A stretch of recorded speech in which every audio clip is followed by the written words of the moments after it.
करते हुए हम सुनते हैं बहुत सुंदर श्लोक आचार्यगण द्वारा प्रस्तुत। अनार्पित चरिम चिरात करुणया अवतीर्ण कलो समर्पितुम उन्नत उज्ज्वल रसाम भक्तिम श्रिया हरि पुरट सुंदर गति सदा कंदित सदा हृदय अंतरे स्फुरत व सचिनंदन।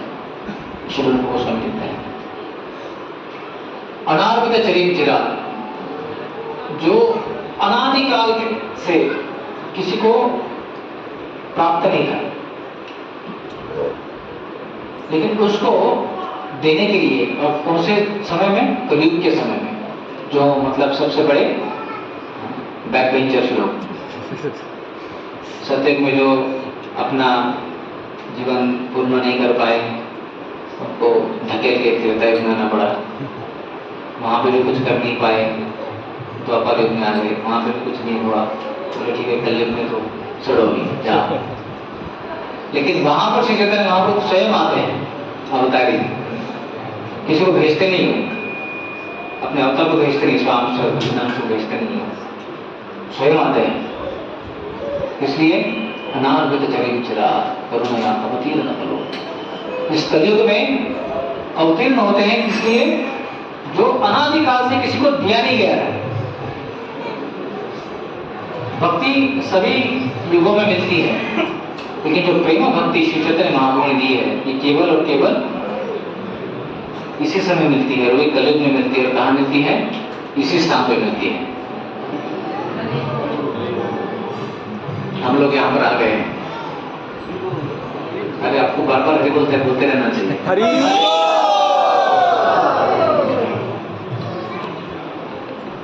जो मिला उसका अगर हम आदर नहीं करेंगे तो चला जाएगा, हाथ से छूट जाएगा। बाद में फिर कानपुर में जाने के बाद सोचेंगे अरे वो जो मंदिर में कौन से बैठे थे वो वाला भूल जाएंगे बाद में। बताते हैं कि यहाँ पर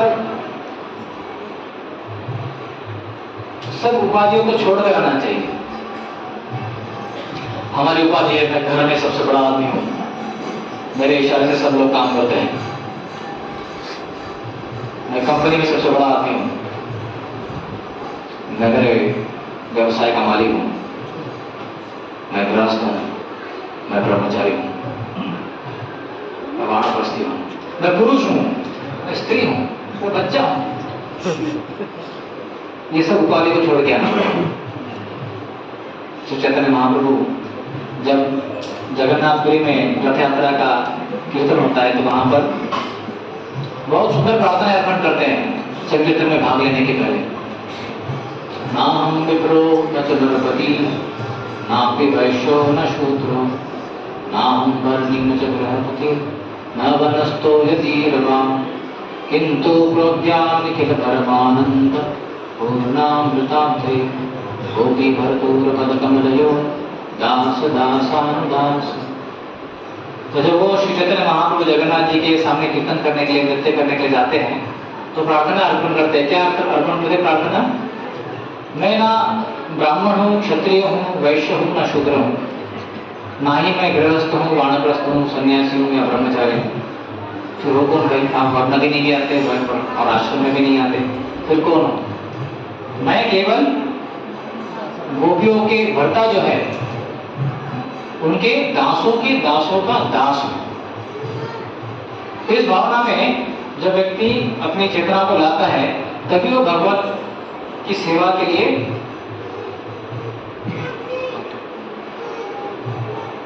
क्वालिफाइड हो जाता है।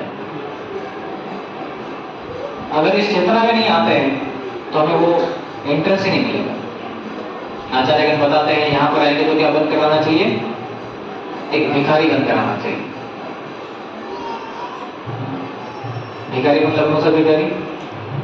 जिसके पेट में बहुत भूख है, चिल्ला रहा है, दे दे बाबा, खाना के नाम पे दे दे, जोर से चिल्ला ले, यहाँ पे गौरव के नाम पे मांगना पड़ेगा। तो भिक्षा, मेरे पास कुछ नहीं है, मुझे चाहिए, इस भावना से जब हम यहाँ पर आएंगे तो हम प्राप्त कर पाएंगे। नहीं तो अगर हम सोचेंगे ठीक है मेरे जेब मेरी पर्स ठीक ठाक है, एकदम भरे हुए हैं, पेट भी भरा हुआ है, व्यवस्था भी बढ़िया से एकदम, जाने के लिए गाड़ियाँ हैं, आने के लिए कार है, ट्रेन है, बढ़िया व्यवस्था है, ठीक है, पीने के लिए दाम का पानी भी है, एकदम अच्छा यात्रा चल रहा है। नहीं, यात्रा उससे नहीं होगा जब हमको भगवान श्री चैतन्य महाप्रभु का स्मरण होगा, उनके नामों के बारे में उनका पुकार होगी, तब तक हमारे हृदय की जो चाह है, तृष्णा जो है, कृष्णा के अपोजिट तृष्णा, तृष्णा मतलब क्या? प्यास। हाँ, तो जीवन में जो भी असंतुष्टि है वो इस प्यास के कारण है, असत तृष्णा। असत चीजों के प्रति, असत स्थितियों के प्रति, असत व्यक्तियों के प्रति हमारी तृष्णा है। हम उनसे सोचते कि ये हमारी प्यास बुझाएंगे। रेगिस्तान में जाकर सोचते कि जो रेत है उससे हमारी प्यास बुझ जाएंगे, उससे तुम कौन तकलीफ बनवाइए। तो इस तृष्णा की अगर हमें तृप्ति करनी है तो हमें भगवान के नामों का आश्रय, भगवान के गुणों का, भगवान के लीलाओं का, भगवान के रूपों का हमको स्वीकार करना पड़ेगा। और वो कब कर सकते, कहाँ कर सकते हैं? सबसे उच्च स्थान है भगवान का निज धाम, मायापुर धाम। भक्तों का संग, इतने सारे भक्त, ऐसा भी हो सकता है कि मके आ गए धाम में। आप में से कितने भक्त कभी अकेले आए धाम में? आए? आपको मैं 100% श्योरिटी के साथ बोल सकता हूँ कि जो अनुभव भक्तों के साथ में आता है वो अकेले नहीं महसूस कर सकता। जिस चीज को मतलब कभी कभार ऐसा लगता है भक्तों के साथ में आने के, भीड़ भाड़ में दर्शन करने के लिए बहुत प्रयास करना पड़ता है। प्रभु जी, अरे प्रभु जी, अरे प्रभु जी, दर्शन से इस तरह से प्रयास करने पड़ते हैं। लेकिन उन प्रयासों से ही भगवान का दर्शन अच्छे से होता है। तो आप भगवान के सामने खड़े हो जाओ और सोचते कि कानपुर में मेरे दुकान में क्या चल रहा है। ठीक है भगवान, देख लेना कानपुर के मंदिर में दुकान में क्या चल रहा है। तो भक्तों की संग में, भक्त की भक्ति से ही हमको भक्ति प्राप्त होती है। जो भक्ति है वो भगवान भी नहीं देते। भगवान किसको नहीं देते? क्यों नहीं देते? भगवान का भक्ति देंगे तो भगवान को उनका दास बन जाना पड़ेगा। तो ऐसे किसी डायरेक्ट व्यक्ति को भगवान भक्ति नहीं देते।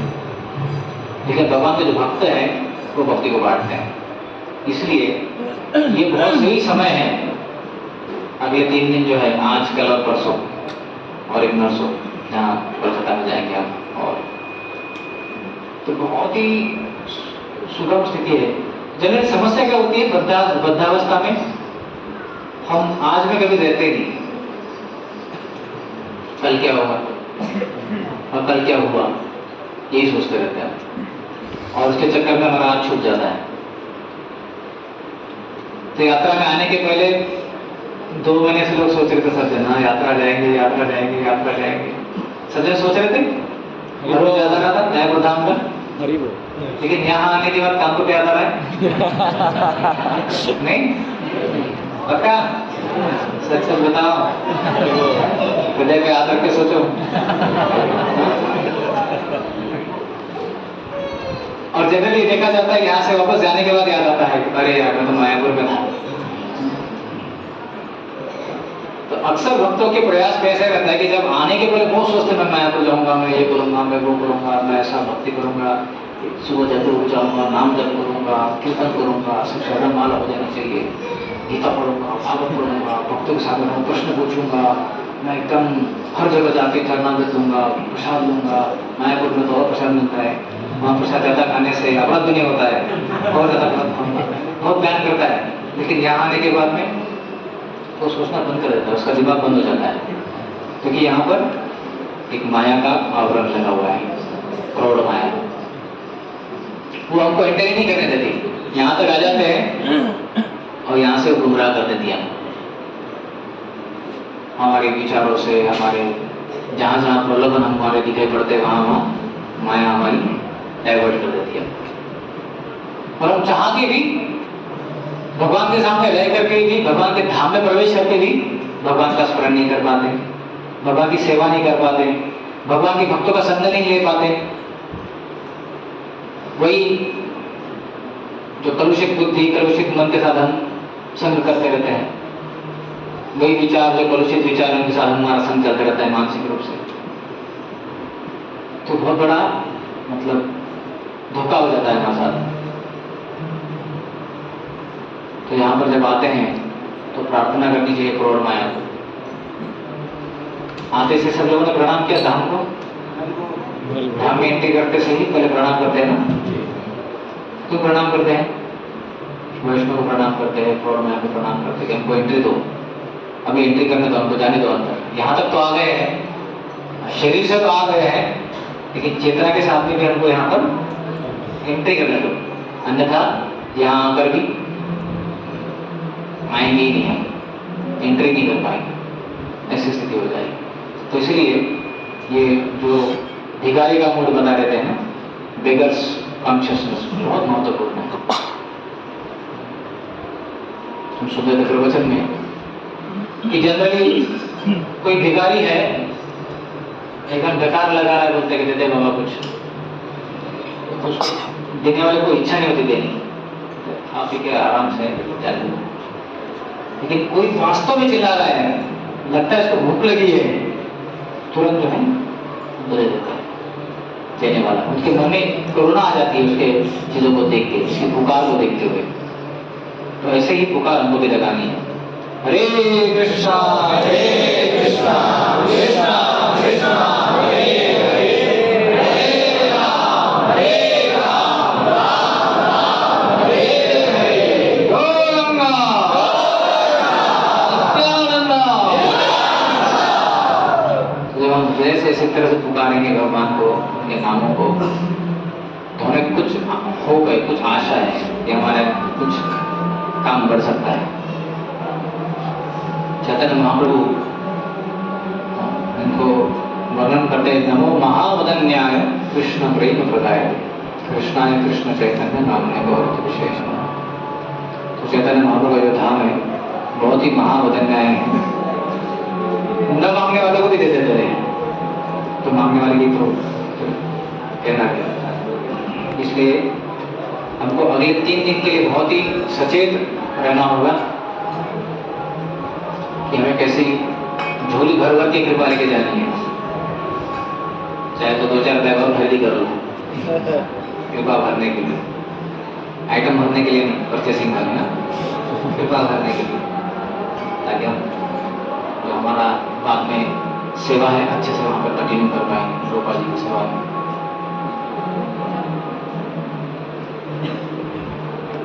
वृंदादास ठाकुर श्री चैतन्य भागवत में वर्णन करते हैं कि केवल और केवल व्यक्ति जो भगवान नित्यानंद प्रभु का स्मरण करता है, उनको गुणगान करता है, उसके हृदय में ही चैतन्य महाप्रभु के लीला गुण रूप प्रकट हो सकते हैं। क्योंकि बताते हैं कि जिस तरह से अनंत शेष ये अनादिकाल से भगवान के गुणों के बारे में वर्णन कर रहे हैं हजारों हजारों से, लेकिन वो कभी लीलाओं को रिपीट नहीं करते हैं। तो यही अनंत भगवान नित्यानंद प्रभु बलराम, इनकी जिनके पर कृपा हो जाती है, इनकी कृपा से इनको प्राप्त हो सकता है। नित्यानंद प्रभु वास्तव में देखा जाए तो बताते हैं कि गौरंग महाप्रभु के बारे में हमें सब जो पता चलता है वो केवल और केवल नित्यानंद प्रभु की कृपा से पता चलता है।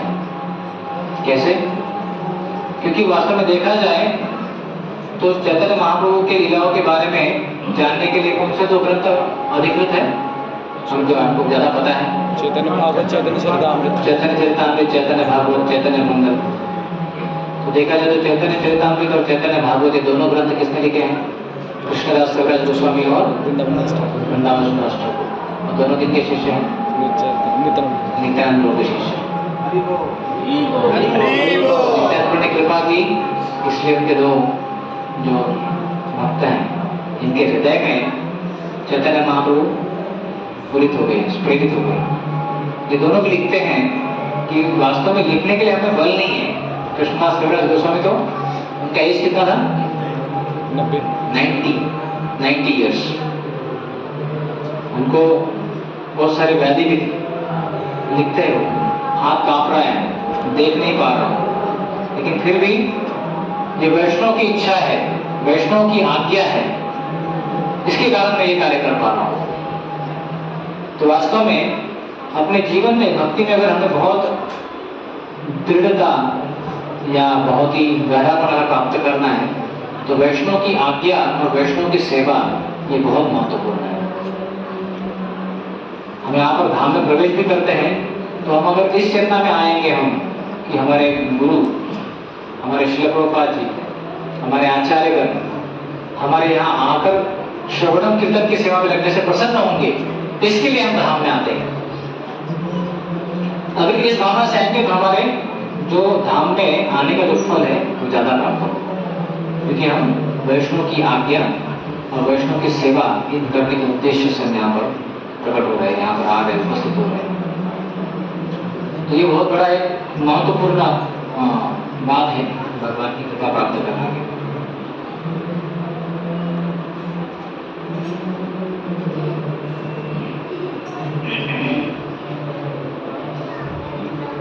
और दिव्य ध्वनि के माध्यम से ही भगवान के धाम, गुण, रूप, लीला प्रकट हो जाते हैं हमारे लिए।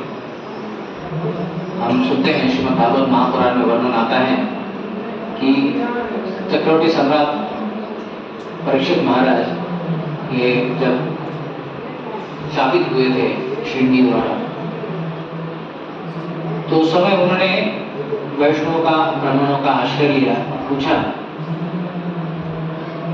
कि इस मरणासन अवस्था में सबसे उचित कार्य क्या है, सबसे सही कार्य क्या है व्यक्ति को करने के लिए। जब उनको बताया गया तो वो यहाँ पर आए थे और सुखदेव गोस्वामी के समक्ष बैठकर सुन रहे थे। तो जब सुनते समय वो प्रार्थना अर्पण करते हैं, तमो गया तुम प्रदियंतो विप्रा गंगा च देवी वृतचित्तमीशे द्विजोपसृष्ट प्रभकस्तक्षको वा दशत्वलं मालत विष्णुगाथा। वो कहते हैं कि मैं गंगा जी के तट पर बैठा हूँ और गंगा जी ये भगवान के, विष्णु के चरण कमलों से निकली है, तो मैं साक्षात उनको देख रहा हूँ, तो भगवान के चरण कमलों का मैं आश्रय ले रहा हूँ। इसलिए हे ब्राह्मणों, हे विप्रो, हे वैष्णवों, आप सब जन विष्णु के गुणगान करो, चाहे तक्षक आए चाहे कोई भी आए, मुझे कोई फर्क नहीं पड़ता, मुझे केवल भगवान का नाम स्मरण करना है।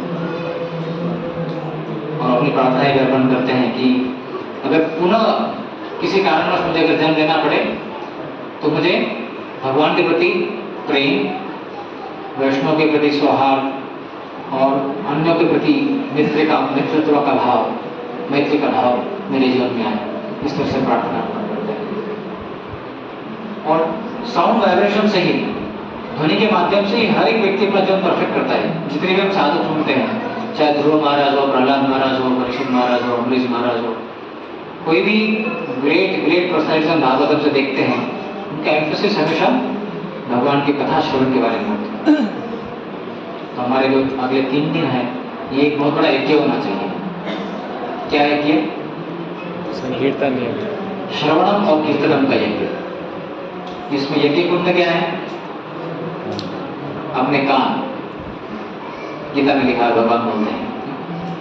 और यज्ञ आहुति क्या होगी? कानपुर कथा, कृष्ण कथा। तो कृष्ण कथा होनी चाहिए या गौर कथा होनी चाहिए, जो आहुति होगी। तो इस कर्म कुंड में जब हम आहुति डालेंगे कृष्ण कथा की, गौर कथा की, तो भागवत में वर्णन आता है, प्रविष्ट कर्णरंध्रेण स्वानाम भाव सरोवरम। तो तुरंत जो है वो हृदय में चला जाएगा और हृदय के मल को पूरी तरह से नाश करेगा, क्लीन करेगा। तो उस शुद्ध चित्त से हम भगवान का स्मरण कर सकते हैं, भगवान को हमारे हृदय में हम प्रकट कर सकते हैं। धुनोति शरण संसार धुनोति समरम कृष्ण शिलिडस्य यथाशव। तो जो शरद ऋतु में जो पानी आता है, वर्षा होती है, उससे पूरे सरोवर, नदियाँ साफ हो जाती हैं। तो ठीक उसी तरह से हमारा हृदय भी पूरी तरह से साफ होगा अगर हम भगवान के दिव्य ध्वनि को सुनेंगे, कान से सुनेंगे। तो अगला 3 दिन हमारा ये उत्सव होना चाहिए किसी भक्त से बोलेंगे तो क्या बोलना चाहिए? गौरा। और किसी को कुछ मांगना है तो क्या बोलना चाहिए? गौरा। आपने वो लीला सुनी होगी, चैतन्य महाप्रभु और भक्तगण गुंडीचा मंदिर को साफ कर रहे थे।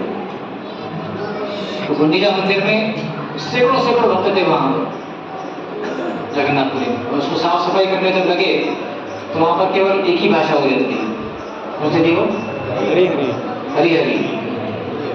तो किसी को मटका चाहिए तो क्या बोलेगा? हरी हरी। किसी को झाड़ू चाहिए तो हरी हरी। किसी को पानी चाहिए तो हरी हरी। किसी को छुट्टी लेनी है तो हरी हरी।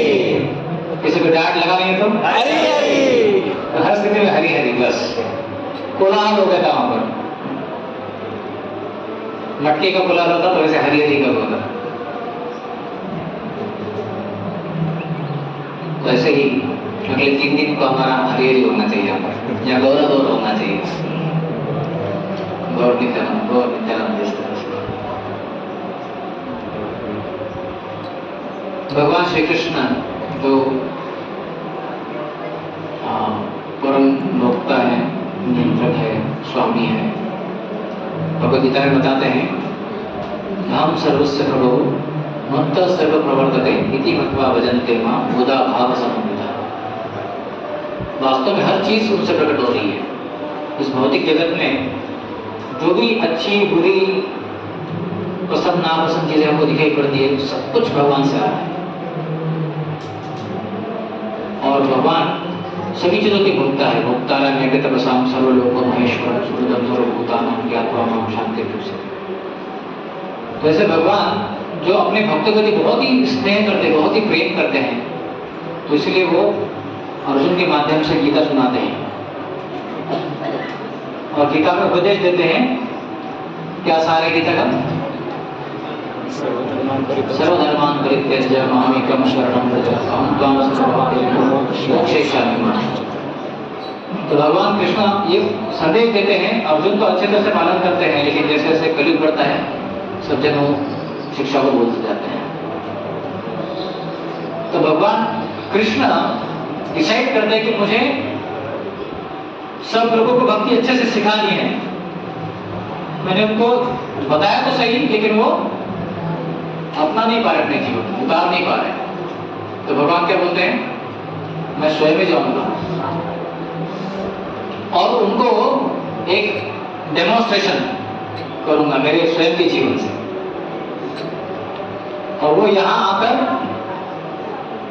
भगवद गीता में जो उन्होंने बताया था उसी को अपने जीवन में उतारते हैं। सर्वधर्मान् परित्यज्य मामेकं शरणं व्रज अहं त्वां सर्वपापेभ्यो मोक्षयिष्यामि मा।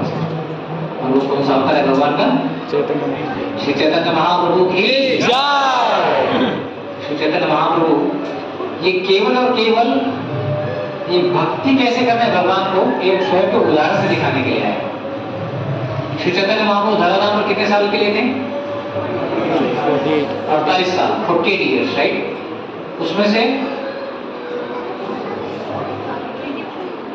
24 साल, अंतिम 24 सालों कहाँ रहे? जगन्नाथपुरी में। और केवल वो क्या कर रहे थे? सॉरी, अंतिम 24 - 6, 18 ईयर्स। पहले 24 साल तो यहाँ पर थे नवद्वीप में, बाद में संन्यास लिए, बाद में 6 साल तक उन्होंने भ्रमण किया, पूरा भारत भ्रमण किया। बाद में 18 साल वो नवद्वीप जगन्नाथपुरी में थे और 18 साल तक उन्होंने केवल और केवल आस्वादन किया भक्ति। उनके दिव्य भक्ति का उन्होंने प्रकटीकरण किया वहां पर कि किस तरह से वो भक्ति में कितने मग्न रहते थे। भगवान जगन्नाथ जी का दर्शन लेने के लिए, उनके रथ यात्रा में भाग लेने के लिए, उनके भक्तों के साथ मिलकर भगवान का गुणगान करने के लिए, कीर्तन करने के लिए, उनके शुद्ध भक्त हरिदास ठाकुर, रूप गोस्वामी, सनातन गोस्वामी उनकी सेवा करते थे। जब भी भगवान मंदिर में जाते थे तो वहाँ पर भगवान वहाँ से भोग लेते थे, प्रसाद लेते थे, फूल लेते थे और लेकर इनके पास आते थे देने के लिए हर रोज। उनके साथ बैठकर घंटों घंटा चर्चा करते थे। और बाद में जब वो अकेले में होते थे तो वो दिव्य रस भगवान के जो आदान प्रदान होता था, महाभाव, प्रेम, इसका आदान प्रदान करते थे। तो ये भक्ति किस तरह से करनी है ये दिखाने के लिए ही भगवान यहाँ पर आए। कलयुग के जीवात्माओं को ये स्वयं के उदाहरण के माध्यम से बता रहे हैं। आपन आचार्य प्रभु जीवर सिखाए, तो पूरे जीवात्मा को सिखाने के लिए आए अपने आचरण के माध्यम से। तो चैतन्य महाप्रभु के बारे में भगवान श्रील प्रभुपाद जी बोलते हैं कि उनके पास में एक बहुत ही प्रेम देने वाली माता थी, उनकी बहुत सुंदर पत्नी थी, लेकिन उनका त्याग कर कर उन्होंने संन्यास लिया। किस कार्य के लिए? केवल और केवल भक्ति का प्रचार करने के लिए। एक बार निमाई पंडित नवद्वीप में थे और नवद्वीप में बैठकर वो गोपी के बारे में स्मरण कर रहे थे, बोल रहे थे गोपी गोपी। तो एक उनका विद्यार्थी वहां पर आया, विद्यार्थी बोलता है गोपी गोपी क्या बोल रहे हो, कृष्ण कृष्ण बोलो। गोपी बोलने से कुछ नहीं होगा, कृष्ण बोलने से आपके कर्म टूट जाएंगे, आपको मुक्ति मिलेगी, आपको भक्ति प्राप्त होगी। तो निमाई पंडित जो बहुत ही दिव्य भक्ति का आस्वादन कर रहे थे, क्रोध में आके बोलते हैं कि वो छलिया कृष्ण का नाम मैं नहीं लूंगा। ऐसा बोलते तो वो और ज्यादा भ्रमित हो जाता है, बोलते ये क्या सिखा रहा है, पागल हो गए। तो बहुत गुस्सा हो जाते हैं, एक लाठी लेकर उसके पीछे दौड़ते हैं। मैं कृष्ण का नाम नहीं लूंगा, मैं गोपी का नाम लूंगा। भाव में आते हो तो बच्चा भागते भागते जाता है, पीछे निमाय भागते जाता है छड़ी लेकर। तो ब्राह्मण का बच्चा होता है तो दौड़ते चला जाता है, वो जाके बच्चों को बताता है, दूसरे बच्चों को। तो निमाय सोचता है क्या खुद के बारे में, आज गोपी का नाम लेगा था, बोले कौन से शास्त्र में लिखा है गोपी का नाम लेना चाहिए। मैंने उसको बोला कृष्ण का नाम लो, तो गुस्सा हो गया। तो दूसरे बोलते अच्छा, बोले वो समझता क्या है खुद को। बोले अरे क्या बताऊं मैं आपको, आज तो मैं बच गया, मेरी जान बच गई, एक लाठी लेके मेरे पीछे लग गया था। तो बोलते हैं अच्छा, अगली बार अगर कुछ गया तो हम उसको दिखा देंगे। बच्चे बच्चे की बात है, बोलते थे ऐसे, लेकिन भगवान तो अंतर्यामी है, हर एक के हृदय में बैठे हैं, तुरंत समझ जाते हैं कि उनके मन में मेरे लिए क्या भाव है। अरे क्या हो गया ये, जिस कार्य को करने के आया था उसका उल्टा प्रभाव हो रहा है, जो दवाई देने के लिए आया था उसका उल्टा प्रभाव हो रहा है। तो उसी समय वो निर्णय लेता है कि मुझे संन्यास ग्रहण करना है।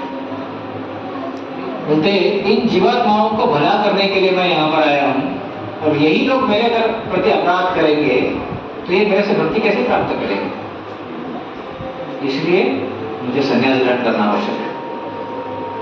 मैं संन्यास ग्रहण करूंगा तो इनको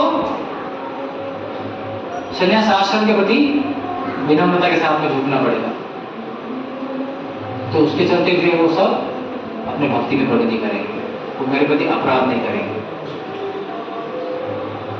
ये चैतन्य महाप्रभु का ये विचार था संन्यास लेने के लिए, भक्ति का प्रचार करने के लिए, भक्ति हमको देने के लिए। तो ऐसे श्री चैतन्य महाप्रभु के दिव्य धाम में हमको एंट्री मिली है। ऐसे श्री चैतन्य महाप्रभु बहुत ही कृपालु है।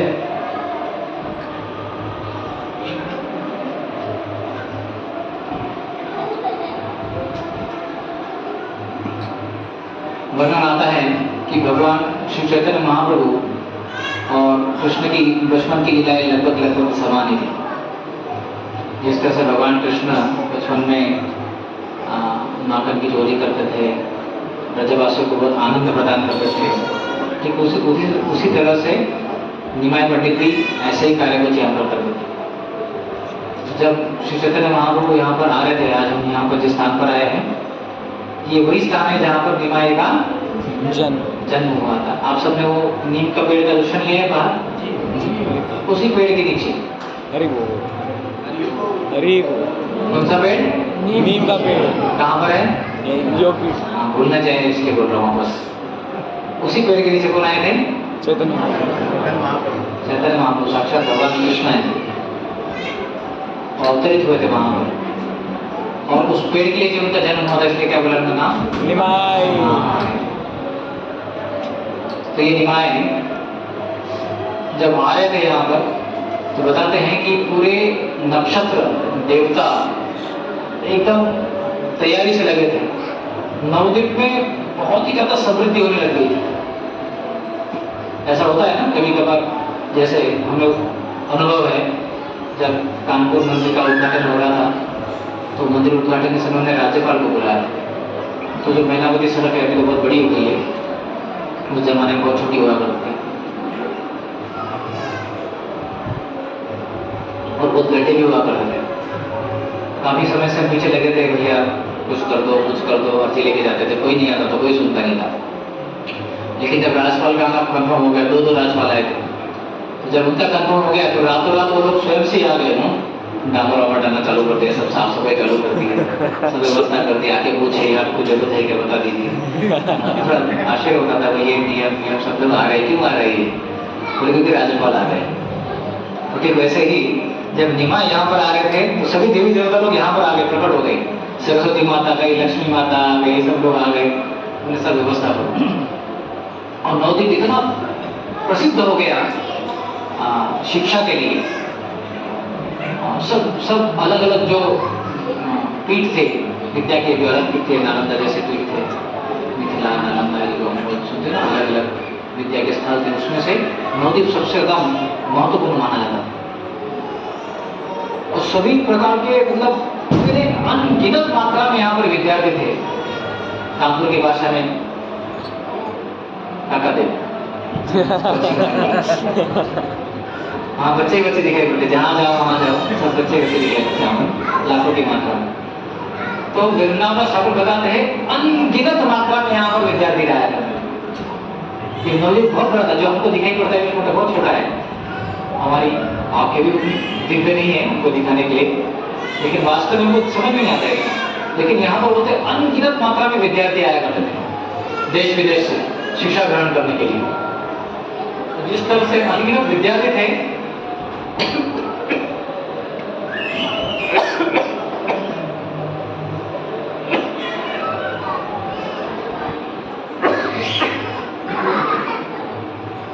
उसी तरह से अनगिनत मात्रा में शिक्षक भी यहाँ पर हुआ करते थे।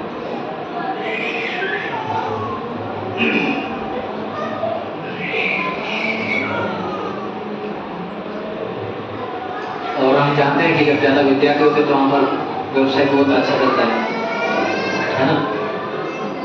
तो यहाँ पर इतना सारा समृद्धि होने लग गया, हर एक व्यक्ति के पास में बहुत धन आने लग गया, इतना धन बहुत प्रचुर मात्रा में। तो लोगों के मुख में जो भगवान का नाम हमेशा हुआ करता था, धीरे धीरे कम होने लगा।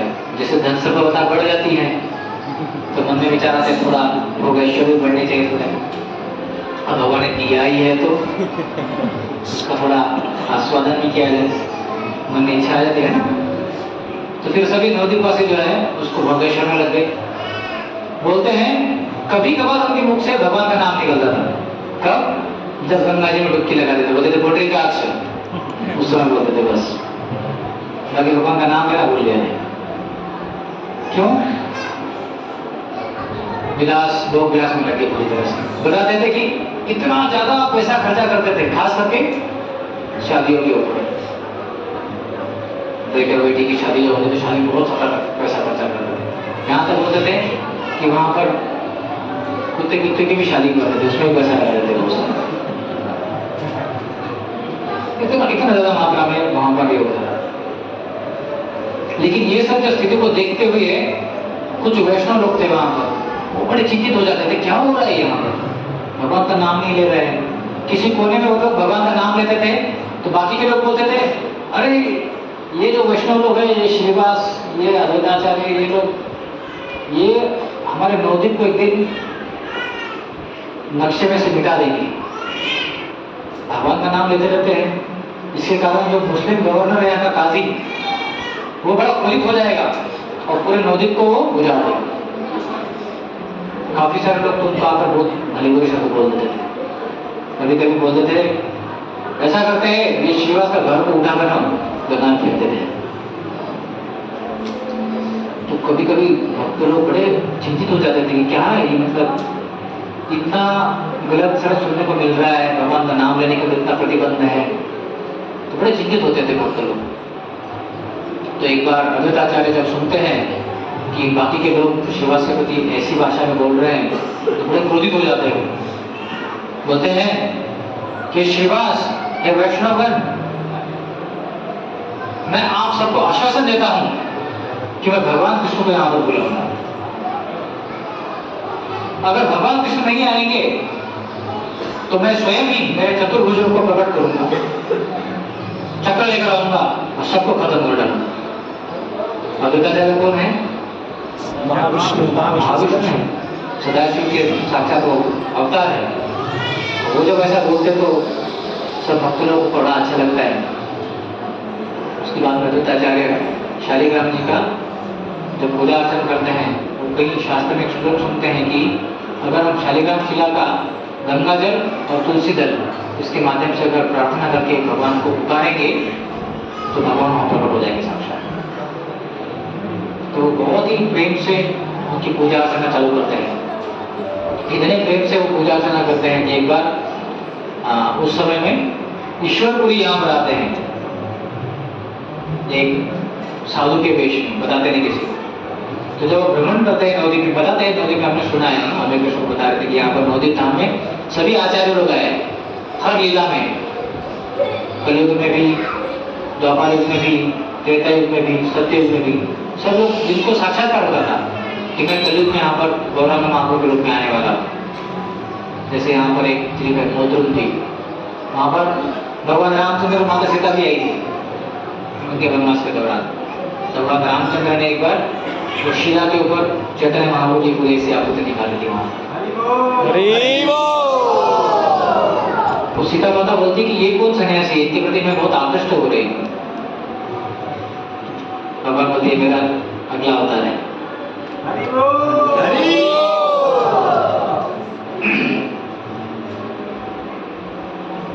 तो इनकी भक्ति को देखते हुए जो ईश्वरपुरी आए थे बहुत ही आकृष्ट हो गए थे, देख रहे थे कितने सुंदर रूप से उनकी सेवा कर रहे हैं। तो ईश्वरपुरी जैसे आचार्य सब लोग आते हैं यहाँ पर, उनके भक्ति को देख के बड़े ही प्रभावित हो जाते हैं और इस तरह से भगवान श्री चैतन्य महाप्रभु यहाँ पर प्रकट होने के लिए पूरी तरह अपनी तैयारी करते हैं। तो सच्ची माता और जगन्नाथ मिश्र, आपने उनके दर्शन किए यहाँ पर? तो भगवान श्री चैतन्य महाप्रभु इनमें प्रवेश करते हैं। सची माता को इसके पहले 8 पुत्रियां उनसे जन्म ली थी और वो जन्म के बाद में अपना देह छोड़ दिया और 9 उनके पुत्र थे, वो थे विश्वरूप, उनके बड़े भाई, और फिर 10वें आए विश्वम्भर श्री चैतन्य महाप्रभु। तो जब श्री चैतन्य महाप्रभु यहाँ पर आए तो बताते हैं कि बहुत ही दिव्य लक्षण हो रहे थे वहाँ पर। सभी दिव्य देवता लोग जो है आकाश मार्ग से यहाँ पर आते थे, क्या तो देखने के लिए कि भगवान श्री चैतन्य महाप्रभु या भगवान कृष्ण स्वयं यहाँ पर जन्म ले रहे हैं, और आकर सची माता के गर्भों को प्रणाम करके चले जाते थे। तो काफी सारे नवद्वीप वाले लोग वासियों को दिखाई पड़ता था कि कोई परछाई आ रही है इधर से, परछाई है, थोड़ा डर लगता था क्या हो रहा है। लेकिन सब देवता लोग होते थे जो सची माता का और जगन्नाथ मिश्र जी का दर्शन करने के लिए, श्री चैतन्य महाप्रभु को प्रणाम करने के लिए आते थे। तो इस तरह से बहुत ही मंगल हो गया था। और बाद में जो कौन सी अष्टमी है, अष्टमी नहीं, पूर्णिमा, फाल्गुन पूर्णिमा, उस समय में श्री चैतन्य महाप्रभु जब वहाँ पर सूर्य ग्रहण हुआ होता है उस समय में प्रकट होता है। और भगवान के प्रकटीकरण के पहले भगवान संकीर्तन चालू कर देते हैं। सभी लोग जो लोग बहुत ही भोगविलास में लगे थे, ग्रहण के कारण सभी लोग जोर जोर से हरि हरि का नाम उच्चारण करते हैं, उच्चारण करते हैं।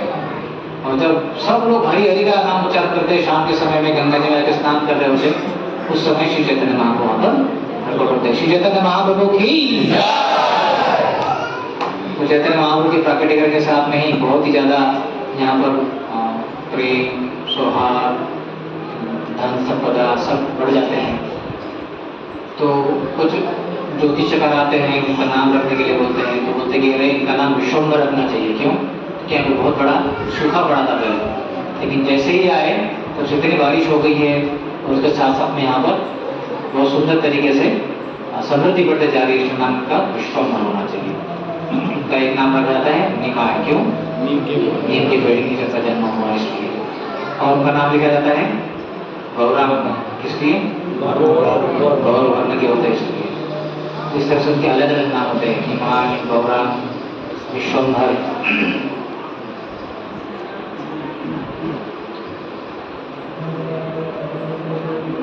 बताते हैं कि चैतन्य महाप्रभु बचपन से ही जब आते थे तो रोना चालू कर देते थे बहुत जोर से। क्यों रोते थे वो?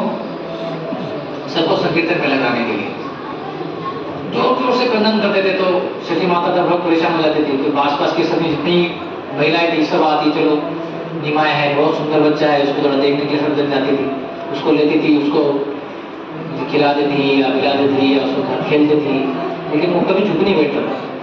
तो एक माता जी के मुख से थोड़ा गलती से हरि बोल या हरी हरी निकल गया तो थोड़ा हंसने लग गया निमाय। तो जैसे उसको पता चल गया कि हरि बोल या हरी हरी बोलने से खुश होता है तो सभी माता जी क्या बोलने लगी थी? हरी हरी हरी बोल। और निमाय क्या करता था? बहुत बड़ा स्माइल लेता था एकदम। तो इनको पता चल गया इनको खुश रखना है, मतलब क्या करना है? हरी हरी, बस हरी हरी बोल बोलना है, नाम कीर्तन करना है। तो इस तरह से आसपास की जितनी माताएं आती थी टाइम टू टाइम 24 आवर कीर्तन होता है ना, घंटे में थोड़ा लगा के 2-2, 4-4 घंटे के लिए आते रहते हैं। तो सब जन आके ताली बजाते थे और हरे कृष्ण महामंत्र का जप करते थे। हरे कृष्णा कृष्णा कृष्णा हरे हरे, हरे राम हरे राम, राम राम हरे हरे।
इस तरह से जब कीर्तन होता था तो निमाय बहुत खुश हो जाते थे।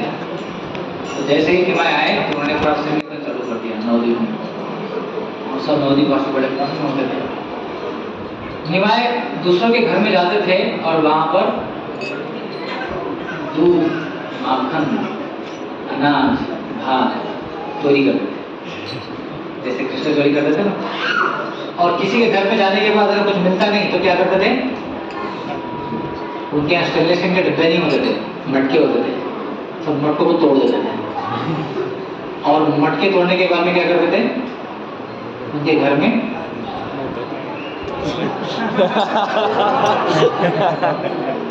चरनाते दे देते थे।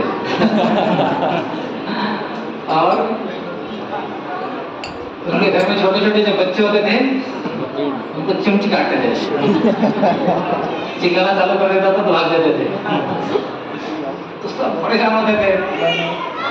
और कभी कभी उनके पीछे कोई लग जाता था घर का वरिष्ठ व्यक्ति होता तो पकड़ दौड़ के जाता, पकड़ने जाता था और पकड़ जाते थे बाई चांस।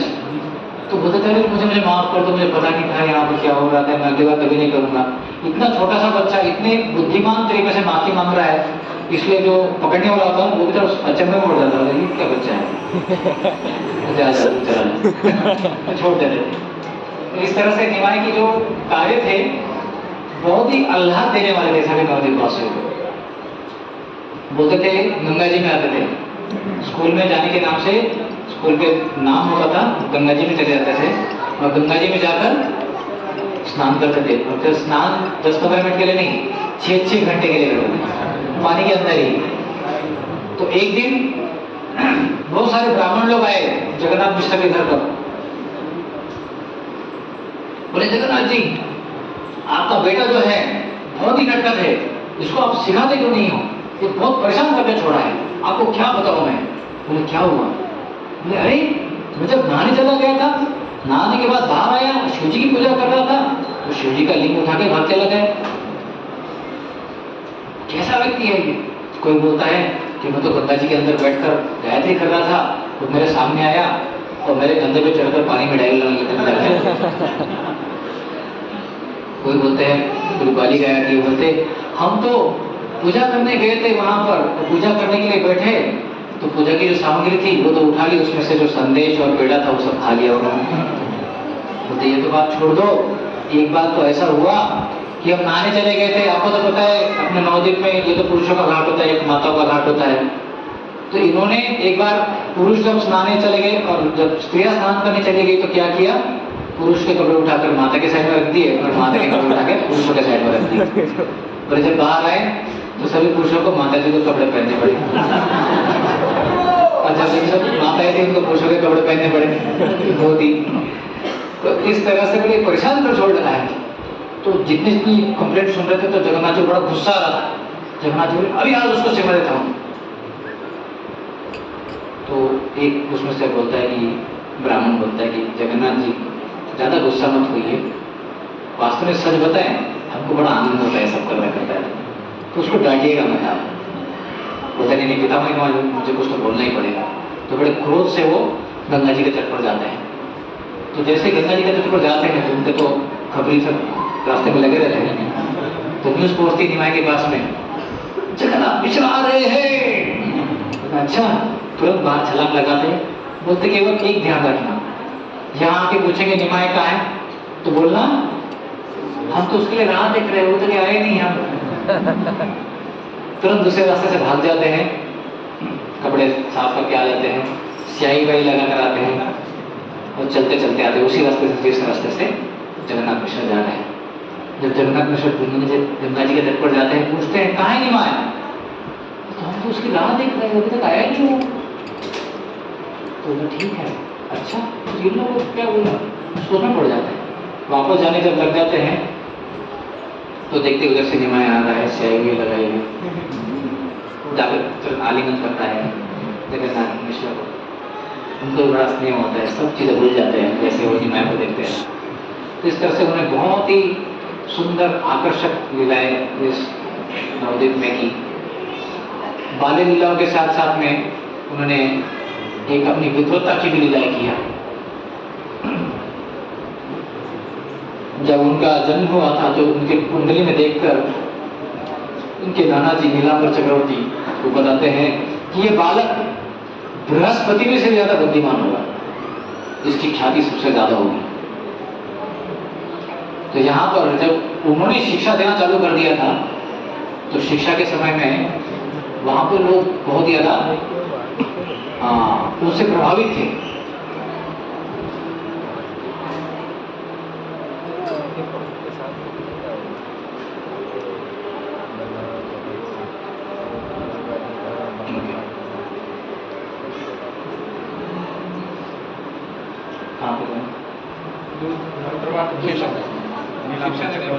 हाँ, तो जितने भी विद्यार्थी थे सब विद्यार्थी बोलते हैं सीखना है तो निमाई की कोचिंग क्लास में सीखना है और किसी का कोचिंग क्लास में नहीं जाना है। तो निमाई के प्रति बहुत क्रेज था यहाँ पर, निमाई जो करेंगे वही सब लोग करेंगे। तो निमाई मतलब उस जमाने में यहाँ पर सबसे ज्यादा बड़ा इंद्र तृप्ति क्या होता था? तर्क वितर्क करना। बोलते थे छोटे छोटे बच्चे भी बड़े बड़े लोगों के साथ तर्क करते थे, इतने बुद्धिमान थे यहाँ पर। चौराहे चौराहे में, मतलब कानपुर में अगर चौराहे चौराहे पे जाओ तो लोग क्या करते हैं? चाय पान मसाला खाते हैं। लेकिन चौराहे चौराहे पर नवदीप में लोग क्या करते थे? शास्त्रार्थ करते थे। बोलते ये शास्त्र में ये लिखा हुआ है, ये श्लोक कोट कर रहे हैं, उसको डिफेंड करने के लिए वो दूसरे शास्त्र से दूसरा कोट बताएगा। तो एक दूसरे के प्रति एकदम इस तरह से उनकी शास्त्रार्थ हो रही, मतलब ये वहां की विद्वत्ता होगी। और यहाँ पर कोई व्यक्ति मतलब डरता था आने के लिए, इतनी विद्वत्ता होती थी यहाँ पर। तो विद्वत्ता की एक पराकाष्ठा करते हुए उन्होंने बहुत सुंदर एक लीला की थी, वो थी केशव काश्मीरी की। उनका गर्वारंभ किया था। केशव काश्मीरी एक कश्मीर के ब्राह्मण थे, पंडित थे, उनका नाम केशव था। और ये दिग्विजय परिक्रमा पर निकले थे। बोले चारों दिशा में जाऊंगा, सब लोगों को हरा दूंगा और सबसे मैं एक प्रशस्ति पत्र के ऊपर साइन करवा लूंगा। बोलूंगा कि ये सब लोग मेरे से हारे हैं, इसका मतलब मैं क्या हो जाऊंगा? सर्वश्रेष्ठ पंडित विद्वान बन जाऊंगा। तो दिग्विजय पंडित यहाँ पर आने सकते हैं।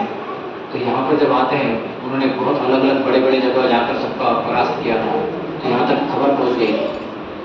तो यहाँ के सब लोग चिंतित में पड़ जाते हैं, क्या करना चाहिए?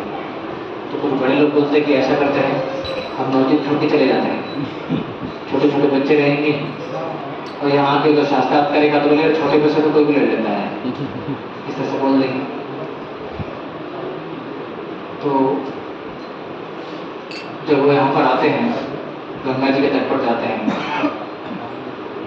अपने बहुत सेना के साथ में आते हैं, साथ में बहुत सारे लोग होते हैं। तो ये सब लोगों के साथ में जब आते हैं तो देखते हैं कि बहुत ही तेजस्वी ओजस्वी बालक जो बैठा है उधर, बच्चे जो बैठे हुए सब साथ में। बोलते आप कौन, आपका नाम क्या है? पूछते हैं।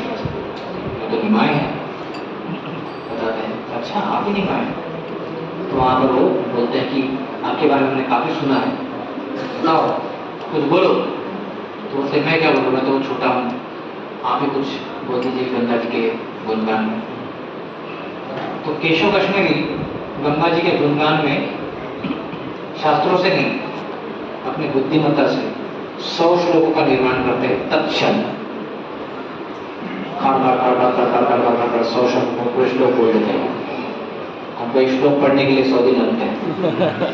उन्होंने 1 सेकंड में पूरे 100 श्लोक बोल दिए गंगा जी के गुणगान में। नए श्लोक कंपोज किए और बोलने के बाद अभी 100 श्लोक, मतलब कोई आदमी अगर मान लीजिए ऐसा कोई क्रिकेट की भाषा में एकदम 6 ऐसे गेट डाले 6 विकेट हो जाए तो कैसा गर्वित हो जाता है। तो 100 श्लोक निर्माण करने के बाद में केशव काश्मीरी थोड़ा टाइट हो गए। तो बोला आपको क्या कहना है? निमाय बोलते हैं ये 60 सेकेंड बसा श्लोक था ना, और वो 73वां जो श्लोक था, इसके अंदर ये आपने जो शब्द की रचना जो की है, ये शब्द यूज किया है और ये शब्द तो यहाँ पर सही सेटिंग नहीं होता है। ये जब उन्होंने बोला, केशव काश्मीरी के होश आवाज हो गए। सबसे पहले तो 100 श्लोकों का निर्माण मैंने किया, आगे वाले ने सुना नहीं, 100 के 100 श्रुतिधर कर लिए, उसने कंठस्थ में पकड़ लिए और पकड़े नहीं, उसके अंदर का एक विशिष्ट श्लोक पकड़कर उसमें क्या त्रुटि है वो भी बता दिया। उसको तो मतलब धोए धुआ हो गया पूरा, समझ में नहीं आता क्या करना चाहिए उसको। तो निमाय बड़े बुद्धिमान है, वो जानते कि इसको किस तरह से ट्रीट करना चाहिए। मतलब ठीक है, आप बहुत लंबा प्रवास करके आए, थके होंगे, जाके आराम कीजिए, कल सुबह नीचे शास्त्र करेंगे। कुछ उनके जो स्टूडेंट होते हैं थोड़ा हंसते हैं, करेंगे हंसते करेंगे। तो केशव कश्मीरी अपने कुटिया में जाते हैं, जाकर सरस्वती माता के सामने बैठ के रो के फूट कर रोते हैं। बोलते मेरे से क्या अपराध हो गया कि एक बच्चे से मेरा ऐसा हाल कर दिया। सरस्वती माता प्रकट होती है, तो बच्चा नहीं है, मेरा स्वामी है। अच्छा, कल पहले जाके उसका शरण में चले जाओ, वो मेरे स्वामी है, भगवान कृष्ण है। तो समझ में आता है। दूसरे दिन आते हैं और वो निमाई के सामने नतमस्तक हो जाते हैं। निमाई बोलते हैं आशीर्वाद देते हैं। बाद में वो दूसरे संप्रदाय में आचार्य बनते हैं, केशव गोस्वामी, भगवान के आशीर्वाद से। इस तरह से निमाई पंडित के आवर एक सुंदर लीला इस तरह से करते हैं।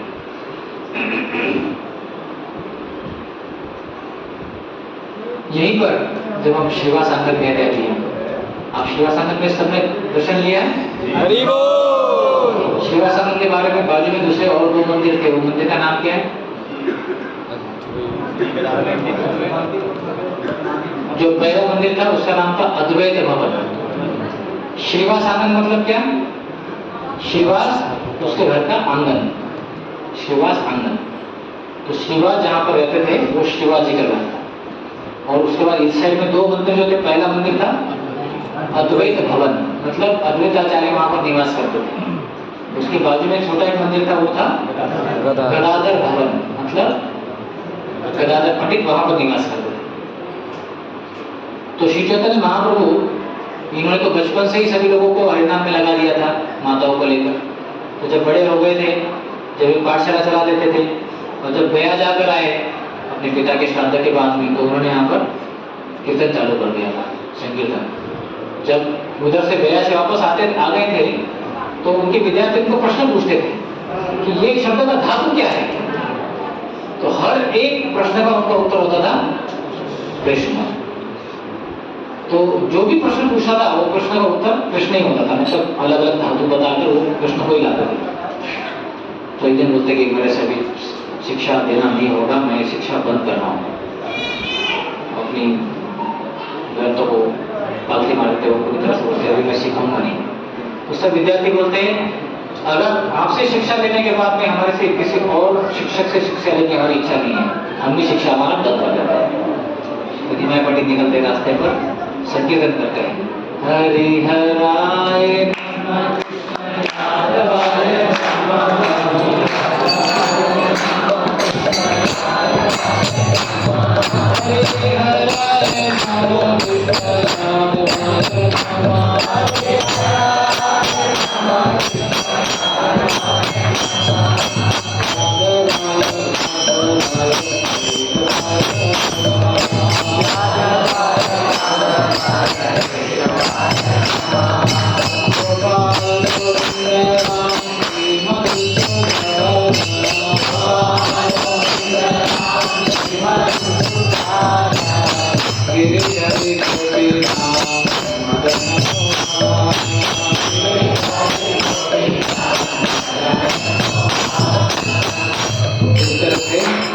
सुंदर कीर्तन करते हुए निकलते हैं रास्ते से, सब लोग उनके पीछे जाते हैं। पूरा नवद्वीप में केवल और केवल हरिनाम संकीर्तन होता है।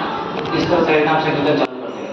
तो एक दिन चैतन्य महाप्रभु आकर बोलते हैं, अरे दिन भर तो हम कीर्तन करते हैं, लेकिन पूरी रात हम सोने में लगा देते हैं, इतना सारा समय का व्यय, आज से हम रात भर भी कीर्तन करेंगे।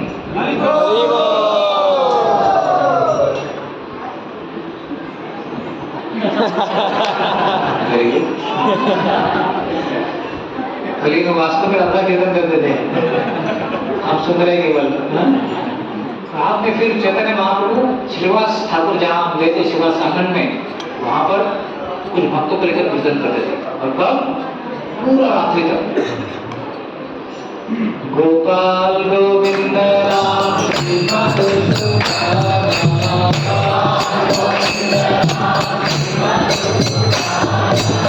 गिरिधरी गोपीनाथ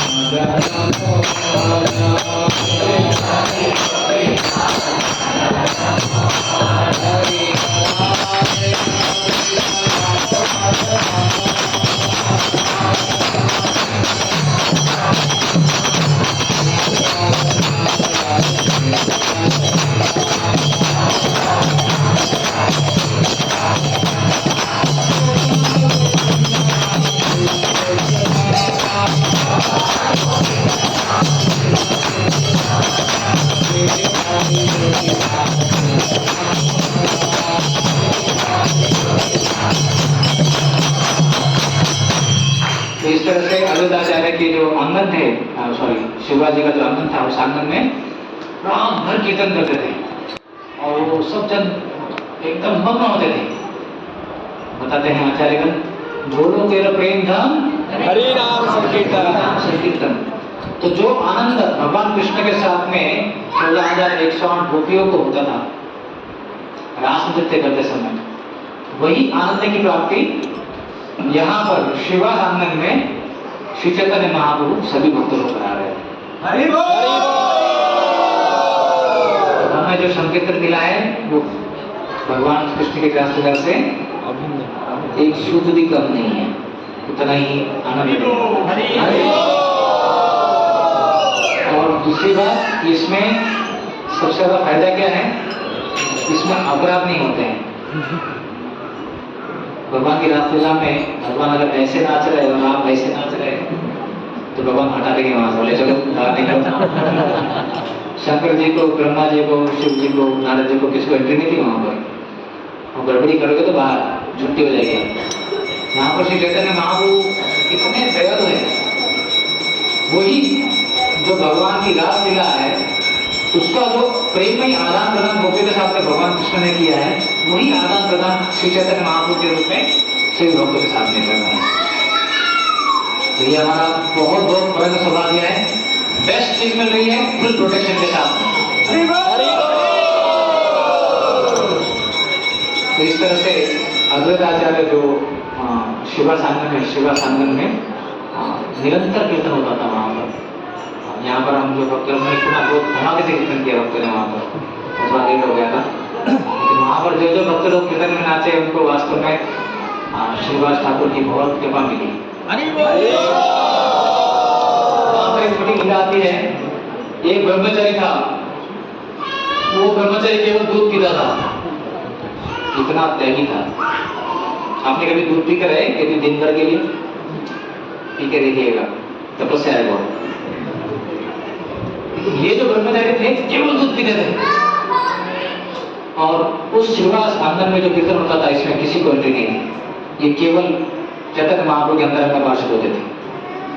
तो ये आकर बोला, अरे मैं तो बहुत शुद्ध हूँ, मैं इतना तपस्वी हूँ, मुझे चैतन्य महाप्रभु के लीलाओं का आस्वादन करना है, जरा देखना है।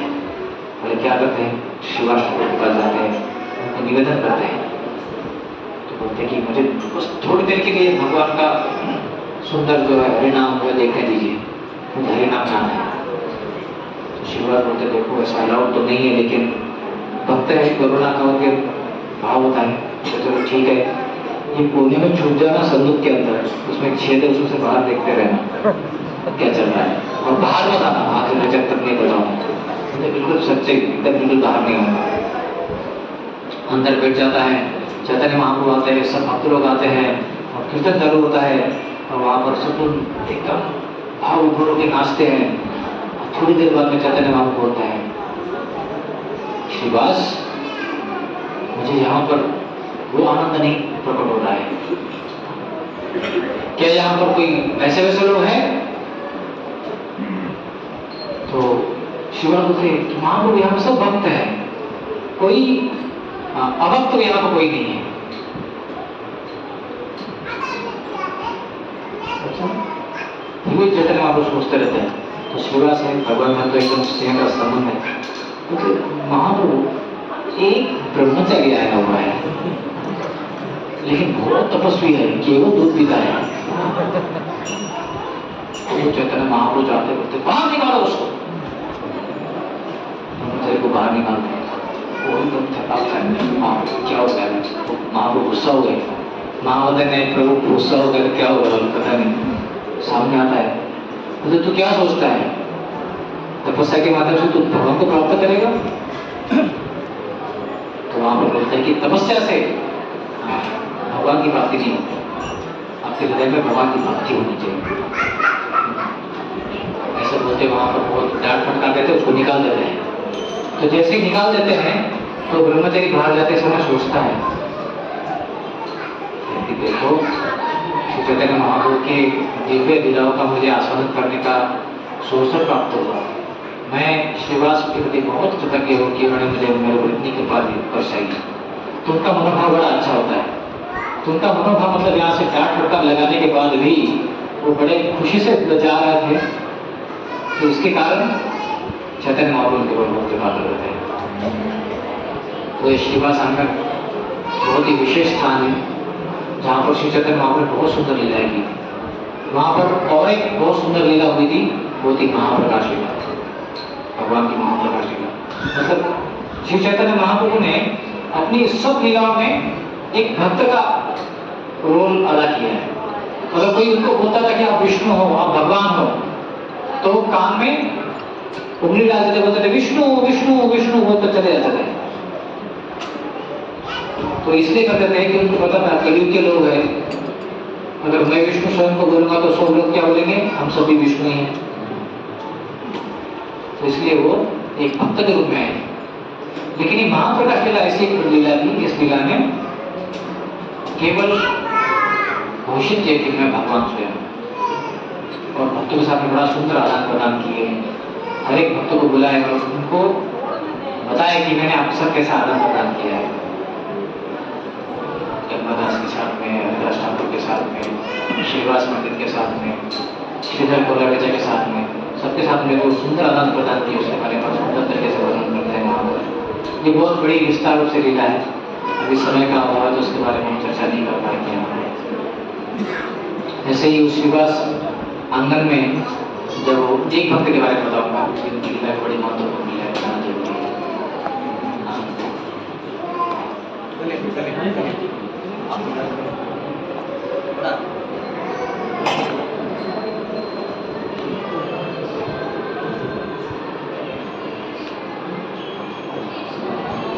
तो वहां पर जब चैतन्य महाप्रभु सबको कृपा करते रहते हैं तो वो बोलते हैं कि जाओ श्रीवास को लेकर आओ। उस श्रीवास को जब लाने के लिए बोलते हैं तो सब भक्त बोलते हैं श्रीवास कौन भक्त है, हमको तो पता ही नहीं। तो चैतन्य महाप्रभु बोलते हैं कि बाहर जाओ और जिस दिशा से भी आपको हरे कृष्ण महाप्रभु सुनाई दे रहा हो उस दिशा में चलते जाना है, आप श्रीवास की तरफ हो जाओ। तो चैतन्य महाप्रभु के सब भक्त लोग जब बाहर निकलते हैं श्रीवास को ढूंढने के लिए, और श्रीवास को हरे कृष्ण महामंत्र की जो आवाज इधर से उधर चल जाती है, वहां लाउड स्पीकर नहीं लगा था, हृदय से बोल रहा था।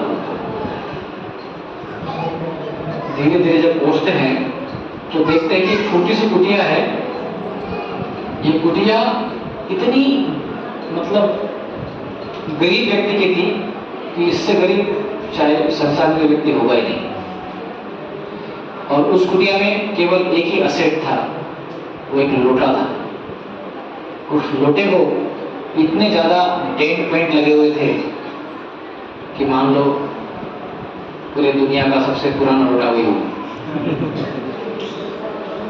तो उस कुटिया में एक भक्त रहता था, उसका नाम था श्रीधर। उसका व्यवसाय क्या था,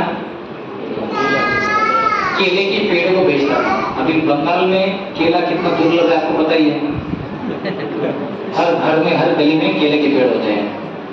तो मतलब बिजनेस के लिए कितनी अपॉर्चुनिटी है आप समझ सकते हैं। तो केले के पेड़ को, केले का तना, केले के पत्ते, केले के फूल, केला, कच्चा केला, पका केला, इस सब की दुकान लगा थे। और उसको जब पैसा आता था उससे, उस पैसे से आधे पैसे से वो गंगा जी की पूजा करते और आधे पैसे से वो अपना उदर निर्वाह करते थे। उदर निर्वाह में क्या करते थे, वो चावल लेके आते थे और उनका एक स्पेशल जो लोटा था, वो लोटे में पानी डालकर उसको गरम उबालते थे। उनके घर के बाहर एक इमली का पेड़ था, तो इमली के पेड़ के पत्ते तोड़ते थे, उसके अंदर डालते थे। हाँ, उनकी धोती के बारे में बताया नहीं मैंने, उनकी धोती बहुत विशेष धोती थी। उनकी धोती बताते हैं, एक ही धोती थी उनके पास में, और उसमें कपड़े से ज्यादा गांठ लगी थी उसके ऊपर, फटी हुई थी जगह पर। और ऐसे जो श्रीधर थे निरंतर भगवान का नाम लेते थे, निरंतर भगवान का नाम। तो जब वो भक्त लोग बोलते कि महाप्रभु आपको बुला रहे हैं तो बहुत गदगद हो जाते लोग। जब महाप्रभु ने याद किए तुरंत वो आते हैं और जब श्रीवास आनंद में आते हैं तो उनको प्रस्तुत करते हैं। तो चैतन्य महाप्रभु बोलते हैं, श्रीवास आपको क्या चाहिए, अभी बताओ, अभी क्या अभी मैं आपको तीनों लोगों का स्वामी बना देता हूँ। तो कुछ नहीं बोलते श्रीवास, बोलते श्रीवास बोलो, मैं अभी अभी अभी आपको अष्ट सिद्धि सब प्रदान करता हूँ। श्रीवास बोलते हैं कि प्रभु मुझे ये सब चीजें मुझे कुछ मत दीजिए, मुझे केवल और केवल आपका लीला का स्मरण हो, वो लीला जो बचपन में आप मेरे दुकान में आते थे। चैतन्य महाप्रभु जब छोटे थे निमाय, तो हर रोज श्रीधर की दुकान में जाते थे और श्रीधर को बोलते थे, श्रीधर ये केले क्या भाव दिए? श्रीधर बोलता कि ये 10 रुपए किलो या दर्जन। तो बोलता कि नहीं, मुझे 1 रुपए का दर्जन चाहिए। तो श्रीधर बोलता था कि भैया आप दूसरी दुकान में जाओ, वहां पर रेट आपको 12, 15, 8 के मिल जाएंगे, वहां से ले लो। बोले नहीं, आप ही की दुकान से चाहिए। नहीं मिलेगा, 10 का है, 10 का लेना पड़ेगा। मैंने नहीं, 1 रुपए में ही चाहिए। फिर पत्ते के बारे में बोलते थे, बोलते कि अरे मेरे दुकान में जो है कैसे कमाऊंगा, आप इस तरह से मेरे साथ बार्गेन करोगे, सबसे ज्यादा सस्ता मेरा दुकान, उसमें भी आप जो है मतलब उससे भी ज्यादा सस्ता मांग रहे हो, आप दूसरी दुकान में जाओ ना। बोलते नहीं, आप ही की दुकान से चाहिए और मेरे रेट में चाहिए। तो ऐसा 2 घंटे तक बार्गेनिंग चलता था निमाय का श्रीधर के साथ में, और कहीं दुकान में नहीं आते थे, उन्हीं की दुकान में जाते थे, 2 घंटे तक उनसे सताते थे। तो श्रीवास बोलते हैं, श्रीधर बोलते हैं कि भगवान अगर आपको कुछ देना ही है मुझे, तो मेरे हृदय में वो जो आपकी 2 घंटे वाली लीला है, बार्गेन वाली लीला, वही उसका स्फुरन होते रहे। इदंते वपुरनाथ गोपाल बाल सदा में मनस्या विरासता की मन में, उसका स्मरण होता रहे, यही मुझे आशीर्वाद दीजिए बस, और कुछ नहीं चाहिए। तो ये भगवान के निष्कृत है। इनका धन केवल गौरांग है और कोई धन नहीं। उनका जीवन एकदम निष्किंचन है। उनके जीवन में सबसे बड़ा धन है, वो है गौरांगा। गौरांगा